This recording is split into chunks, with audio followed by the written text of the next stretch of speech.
E a paz do Senhor. Estamos aqui para, querendo Deus, gravar o nosso última reflexão aqui com os irmãos na Epístola Universal do Apóstolo João. Uma epístola abençoada e maravilhosa, onde a gente arranhou a superfície dela aqui com os irmãos, né? E sei que vocês poderão aprofundar naquilo que o Senhor tem, lendo e relendo e vendo o que outras pessoas têm para poder estar ministrando. Porque o Senhor é bom e a sua palavra é muito rica. Hoje nós estamos concluindo, querendo Deus, do capítulo 5, do versículo 13 ao 21. Vamos começar? Escrevi essas coisas a vocês que creem no nome do Filho de Deus, para que vocês saibam que têm a vida eterna. Escrevi-lhes. Ele escreveu o quê? Tudo que ele escreveu, do primeiro versículo da Epístola Universal até o exato momento, e o texto e os complementos finais que ele ainda vai dar. Então ele escreveu todas essas coisas, ou seja, tudo que ele escreveu, com uma finalidade. Aí ele vai dizer qual a finalidade. A vocês que creem no nome do Filho de Deus. Ele escreveu a um destinatário, a quem? A todos aqueles que creem no nome do Filho de Deus. A todo aquele que é cristão, verdadeiro, genuíno. Ele escreveu isso para você, porque você é aquele que está firme na fé genuína, na fé sólida que a palavra de Deus nos dá, esta fé maravilhosa que é a fé no Filho de Deus, na fé em Jesus Cristo, aleluia, a fé em Jesus Cristo, Jesus o enviado, o Messias, o Emmanuel, o Deus conosco. Então ele escreveu para essas pessoas, e essas pessoas são em primeiro lugar aos irmãos da Ásia Menor, né? Depois as demais igrejas, e depois as igrejas que sucederam aquelas, e hoje a nós, né? Ele escreveu então isso para hoje, para nós, para todo aquele cristão verdadeiro, porque muitas pessoas dizem ser cristão, mas não creem verdadeiramente em Jesus Cristo, o Filho de Deus. Há muitas versões de Cristo que eles querem crer, mas eles não querem crer no Jesus conforme as Escrituras. Como diz Jesus, aquele que crê em mim, como diz as Escrituras, rios de água viva virão do vosso ventre. Claro, eu estou falando, as Escrituras dizem que rios de água viva correrão do ventre daquele que crê em Jesus. É isso que as Escrituras dizem. E se você crer, rios de água viva, ou seja, o Espírito Santo vai fluir de sua vida. Se você crer verdadeiramente em Cristo Jesus, rios de água viva fluirão do seu ventre. Então, se você crer em Jesus, o Filho de Deus, o texto diz, aquele que crê em mim, como diz as Escrituras, rios de água viva fluirão do seu ventre. Ok? Ele está dizendo da pessoa do Espírito Santo. Glória a Deus. A Bíblia, a linguagem hoje diz assim, João 7,38, como dizem as Escrituras, rios de água viva vão jorrar do coração de quem crê em mim. Na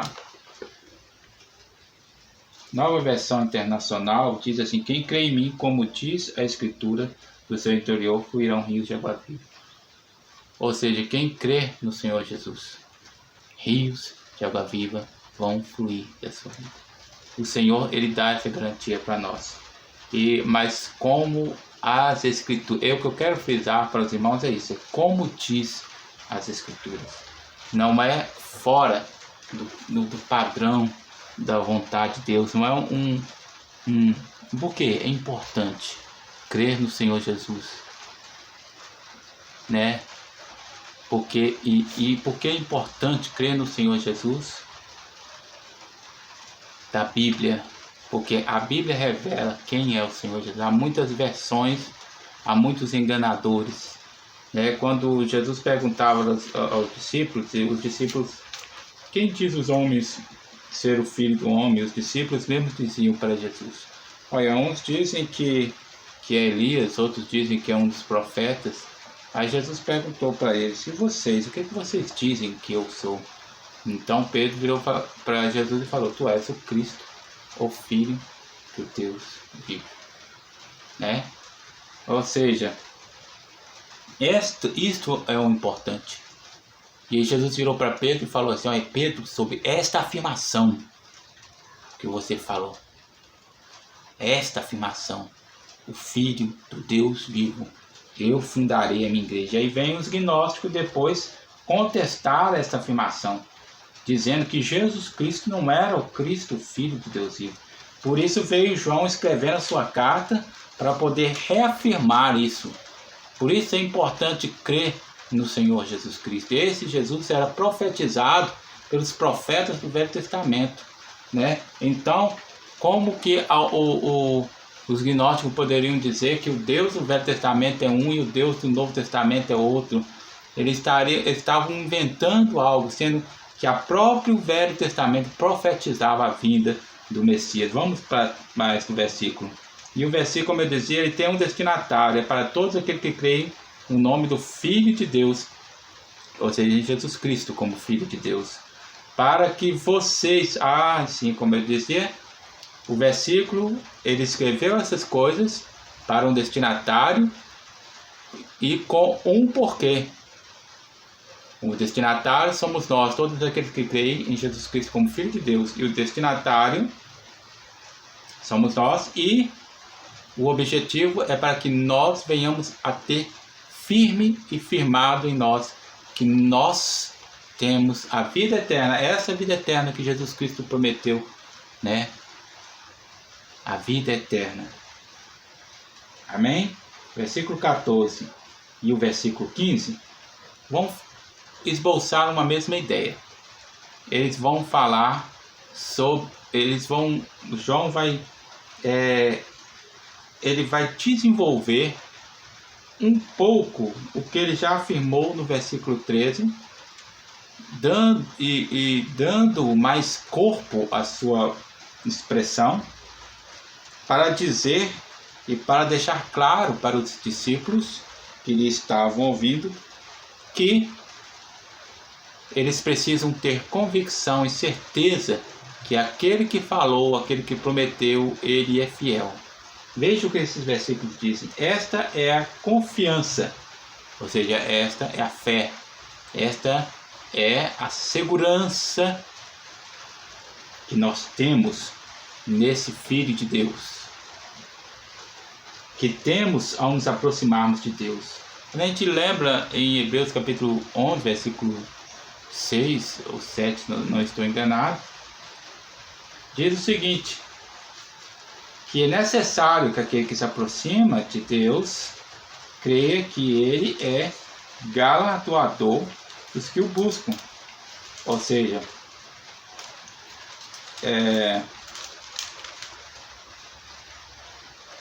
sem fé é impossível agradar a Deus, pois quem dele se aproxima precisa crer que ele existe e que recompensa aqueles que ele buscam, que é galardoador daquele que o busca. E aí o versículo 14 vem dizer, esta é a confiança, ou seja, esta é a fé.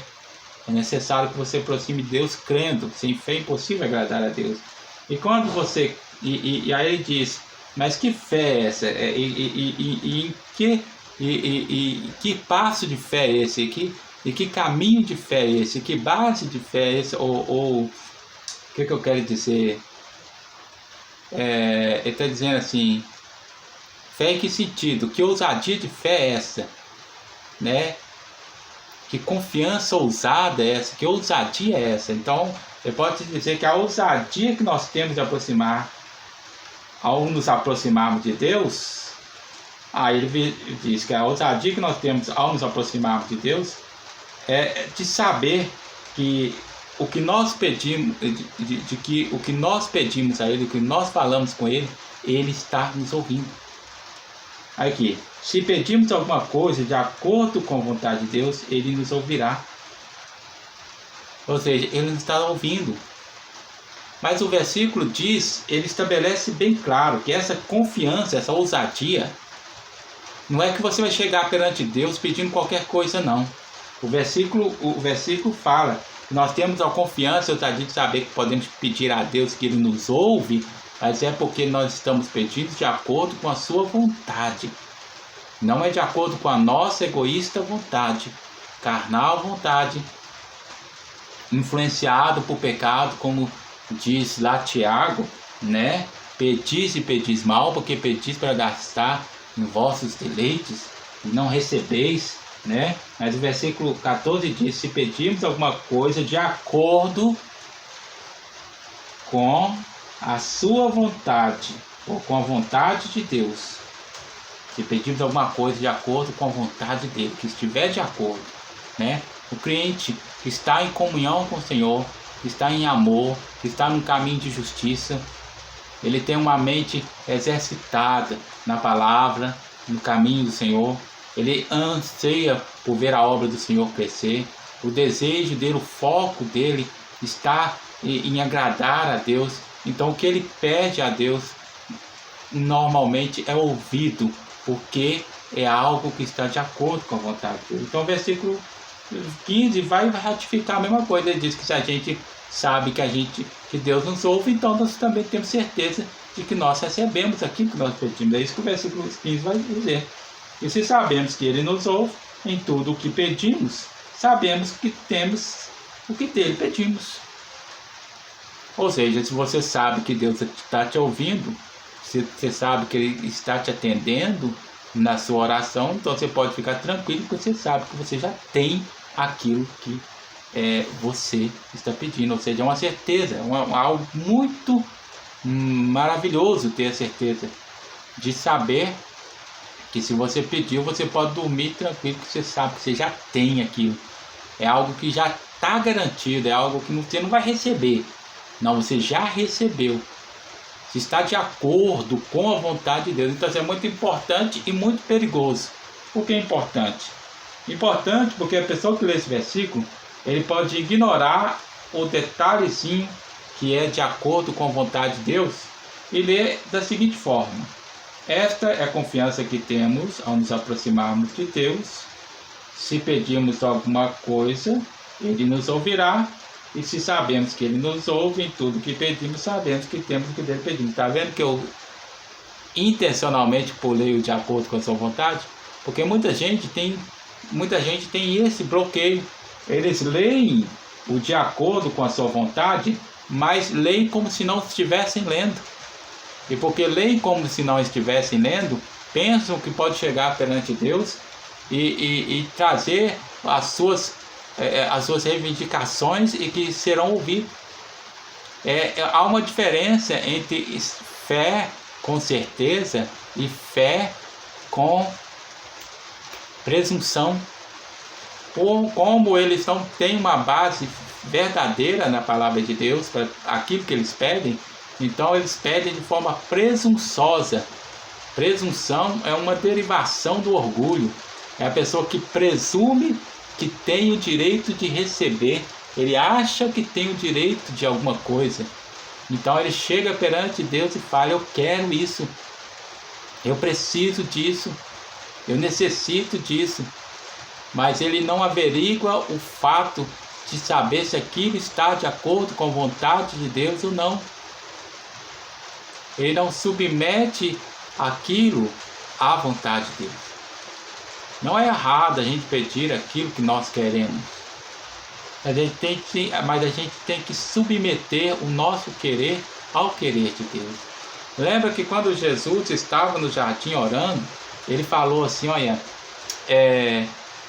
Pai, passa de mim este cálice, contudo, seja já for com a tua vontade. Pai, se possível, passa de mim este cálice, mas se não for possível, seja feito conforme a tua vontade. Então, ou seja, nós devemos sim apresentar o nosso querer a Deus, mas nós devemos saber também que esse querer vai ser ouvido se ele for de acordo com a vontade de Deus, porque Deus é que sabe o melhor para nós, né?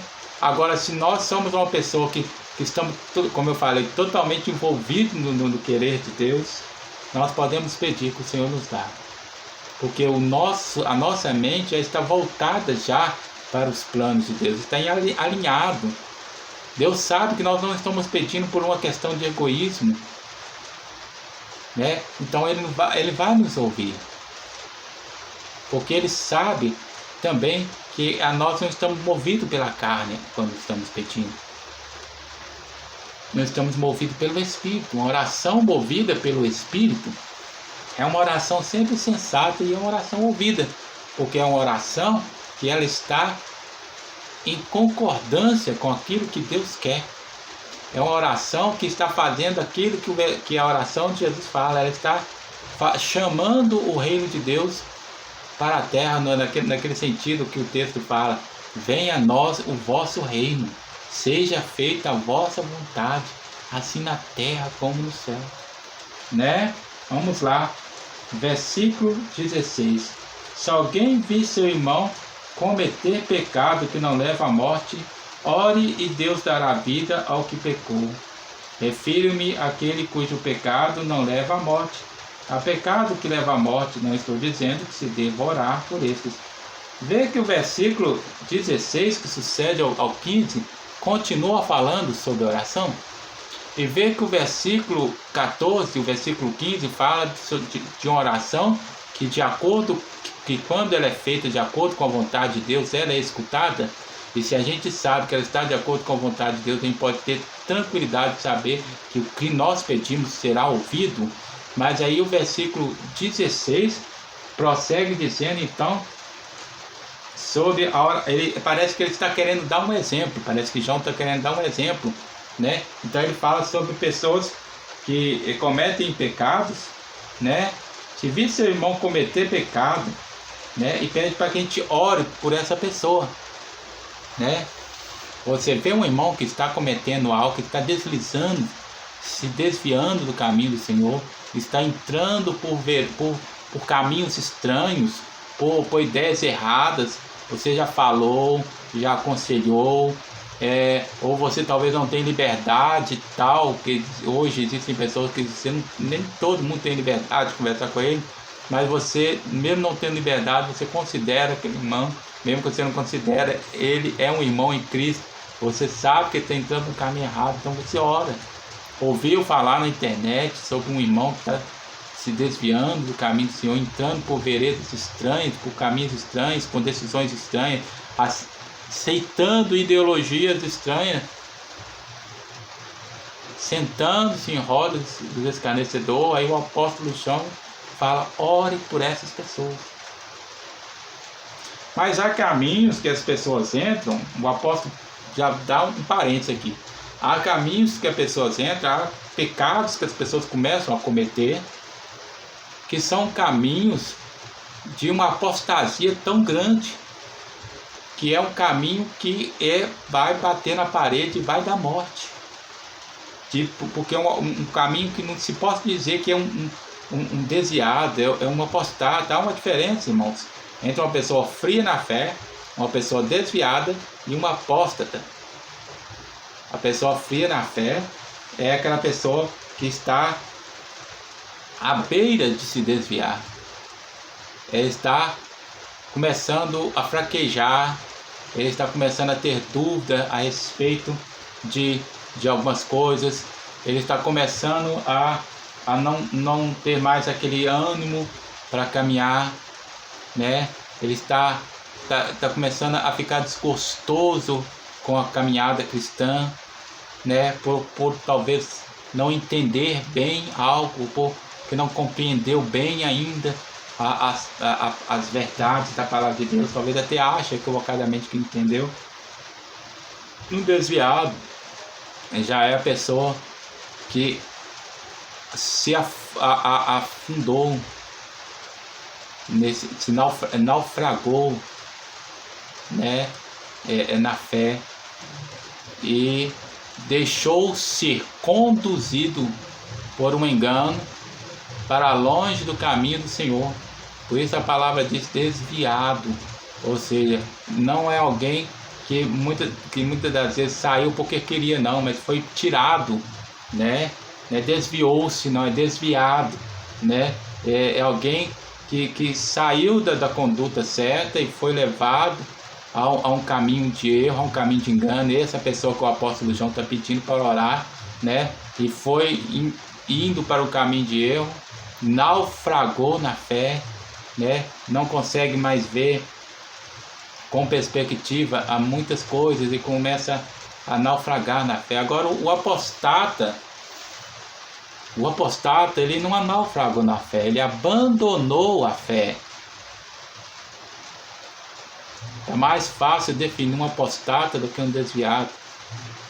O apostata, ele não desviou, ele pegou seu próprio curso, ele mesmo pegou o volante e virou, desviou-se por querer, ele não foi desviado, é diferente.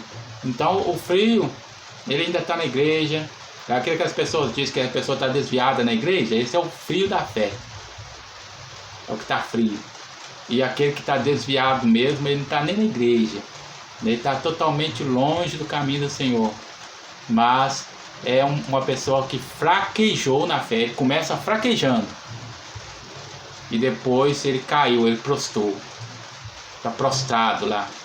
Mas o desviado, ele está prostrado.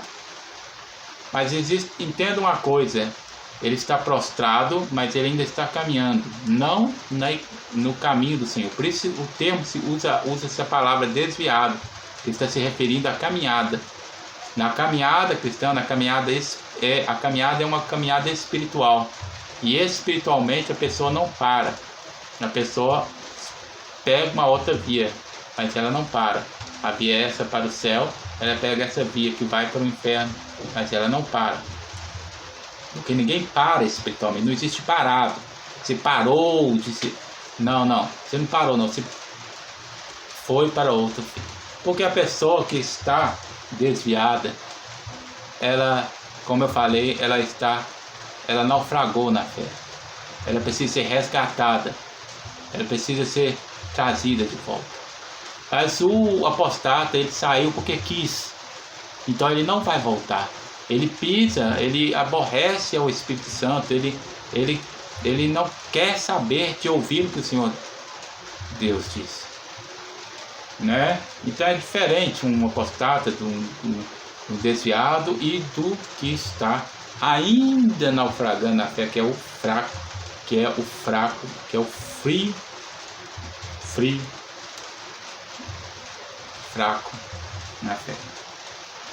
Amém? Então o apóstolo vem e fala, há pecados, ele entra nessa questão dos pecados que são para a morte, e por isso não se deve orar. E penso eu que dentro desse contexto aqui, sobre a questão da caminhada cristã, se refere a pessoas que são apostatas, né? Há o pecado da blasfêmia contra o Espírito Santo, mas há também o pecado da apostasia. É claro, o comentário de aplicação pessoal do Novo Testamento diz que João não deixa claro se essa pessoa era um crente.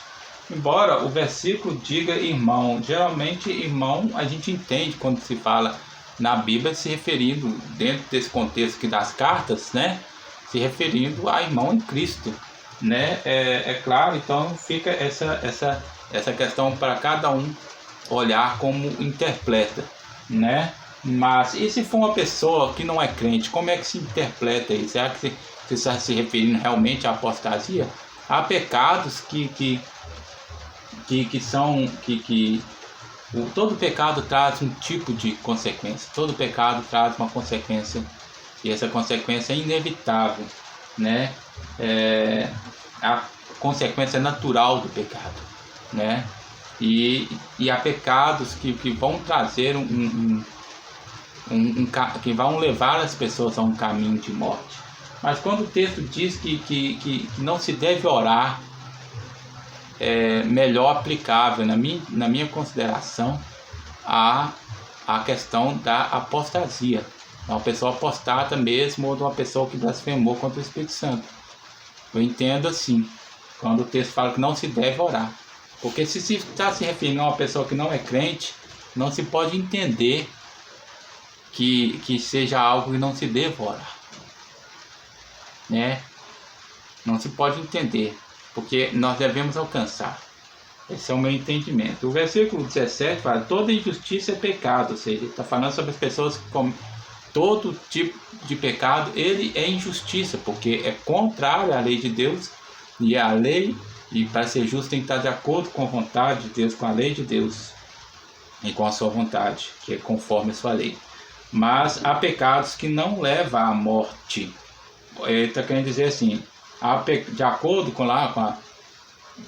a lei de Moisés, havia pecados que se exigiam um sacrifício de um cordeiro, mas havia pecados que havia punição com a morte mesmo, como o adultério. Era um desses tipos de pecados que se considerava assim, que se entrava nessa questão, né? E que tipo de morte é isso, né? E pensa que os leitores de João, que receberam essa carta, talvez entenderiam bem e não estariam confusos a respeito dessa declaração aqui, né? Vamos ver mais algum comentário sobre o assunto. Vamos lá, o que o irmão John MacArthur diz aqui no seu comentário. Nenhuma oração intercessória será suficiente para aqueles que cometeram deliberadamente um pecado arbitrário, ou seja, a disciplina de Deus com a morte física é inevitável em casos tais, visto que ele procura preservar a pureza de sua igreja. O contraste entre a frase há pecados que levam à morte e há pecados que não levam à morte significa que o escritor distingue entre pecados que podem levar à morte física e aqueles que não podem. Isso não serve para identificar certo tipo de pecado mortal ou não mortal, mas para dizer que nem todos os pecados são julgados dessa forma por Deus. Ou seja, há pecados, segundo aqui o irmão MacArthur, que vão trazer uma morte física, né? E há pecados que não vão trazer uma morte física, mas todos trazem a morte espiritual. Mas quando o apóstolo, quando o comentarista diz sobre esse pecado deliberadamente, mas ele está entrando na questão da apostasia. Uma pessoa que deliberadamente não quer saber de ser corrigido, não quer saber de ouvir a correção de Deus. Então, como você vai orar por esse irmão, se ele está no erro e ele não quer ser disciplinado, ele não quer ser corrigido, ele não quer ser exortado, como você vai orar por esse irmão? Não há como você orar por ele, porque ele está endurecido, ele está com o coração endurecido para a repreensão da palavra de Deus, para o Espírito Santo. Ele está resistindo ao Espírito Santo, né? Ok? Vamos ver mais uma opinião antes de nós prosseguirmos para o versículo 18. O irmão Nicodemos também parece concordar com a questão relacionada à apostasia, embora isso não é uma coisa certa. A gente sabe que vamos ler o que o irmão diz. Entretanto, nem sempre Deus responderá à intercessão em favor de alguém que pecou, como é o caso dos que pecam para a morte.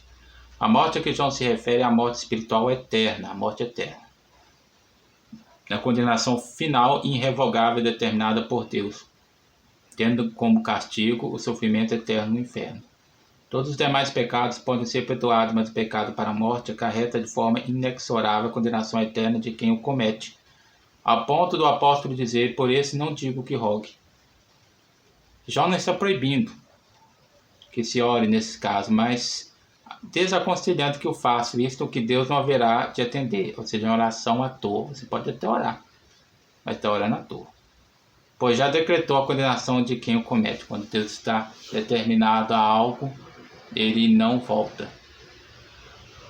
O profeta Jeremias experimentou situação semelhante, quando Deus o proibiu de orar em favor de Israel, pois estava determinado a punir aquele povo, a apostasia daquele povo. Jeremias 17, 16, 11, 14 e 14, 11.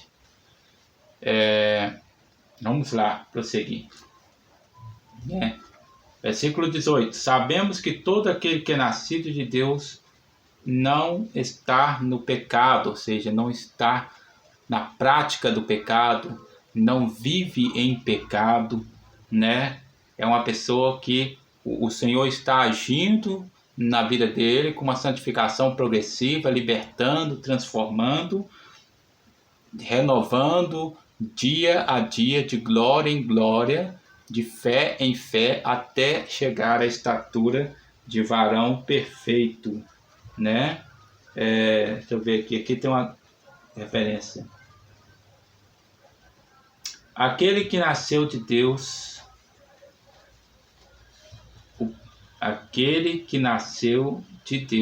o protege, e o maligno não o toca, não o atinge, né? Sabendo que todo aquele que é nascido de Deus não está no pecado, aquele que nasceu de Deus o protege, e o maligno não o atinge. Ou seja, o maligno tenta, né?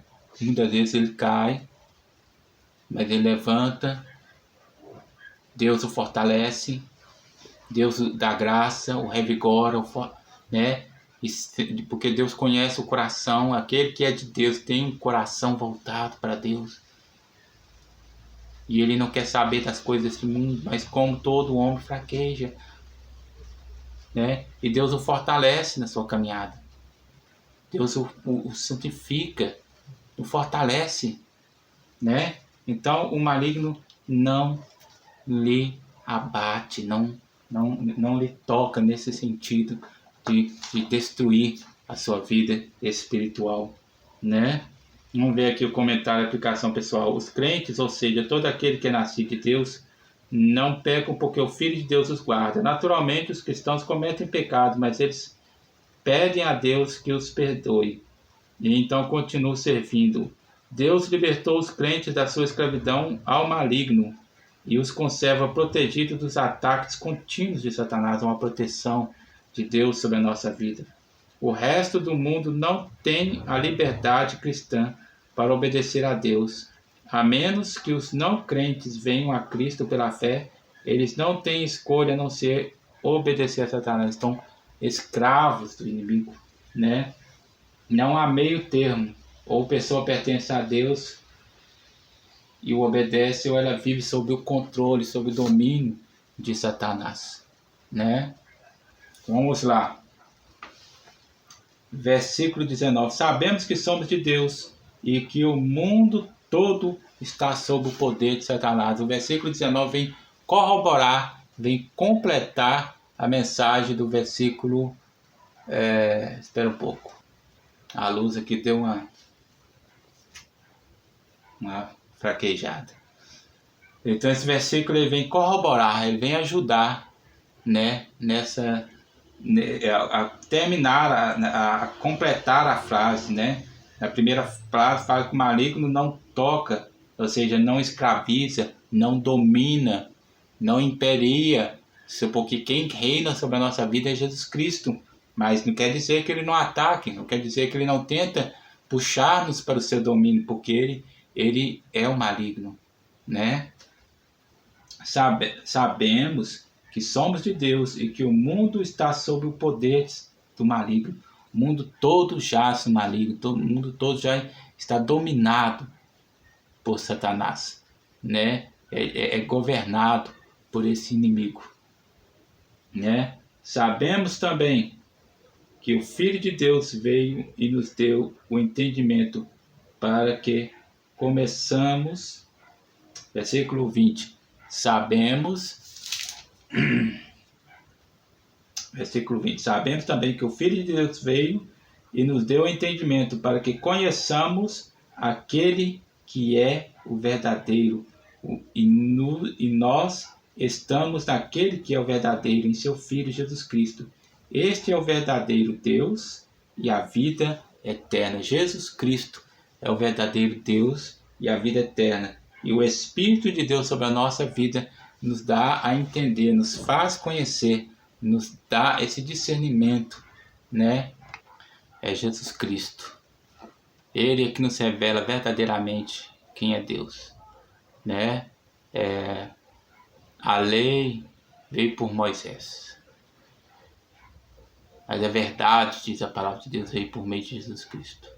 A verdade a respeito de Deus, ele nos revela a verdadeira expressão, a completa expressão da pessoa de Deus, né? Vamos ver aqui o comentário da aplicação. O pessoal diz: os falsos ensinadores tinham se esforçado ao máximo para deixar Cristo de lado, para torná-lo sem importância e para obter o assim chamado conhecimento de Deus sem ele. Eles queriam conhecer a Deus sem conhecer a Jesus, pulando Jesus. Queriam se aproximar, só que ninguém se aproxima de Deus a não ser por Jesus. Lembre que Deus falou justamente isso para Moisés: ninguém pode me ver, quem me vê certamente morrerá. Porque o caminho até Deus está fechado ali. Mas quem abre esse caminho é Jesus Cristo, porque Ele mesmo diz: eu sou a porta. E Ele diz também: eu sou o caminho, eu sou a verdade e a vida, e ninguém vai ao Pai a não ser por mim. Mas esses caras, eles queriam conhecer a Deus sem conhecer a Jesus. Muitos hoje querem conhecer a Deus sem conhecer a Jesus. Muitos hoje querem conhecer a Deus sem o conhecê-lo pela palavra de Deus. Muitos hoje querem conhecer a Deus sem estar em comunhão com os irmãos em Cristo através de uma igreja, mas não tem como. É Jesus Cristo que se revela na palavra de Deus e que é pregado numa igreja bíblica. É Jesus Cristo, o verdadeiro Filho de Deus. É este. Não há outro, né? Não há outro caminho que você possa usar para chegar a Deus. É Jesus Cristo o único caminho, né? É Jesus Cristo o único. E João termina sua epístola sem nenhuma despedida. Ele não termina sua epístola como o apóstolo Paulo termina a sua epístola. Ele não termina a sua epístola como a sua segunda epístola é terminada, a sua terceira epístola é terminada, né? A paz seja com vocês. Ele não termina a sua epístola como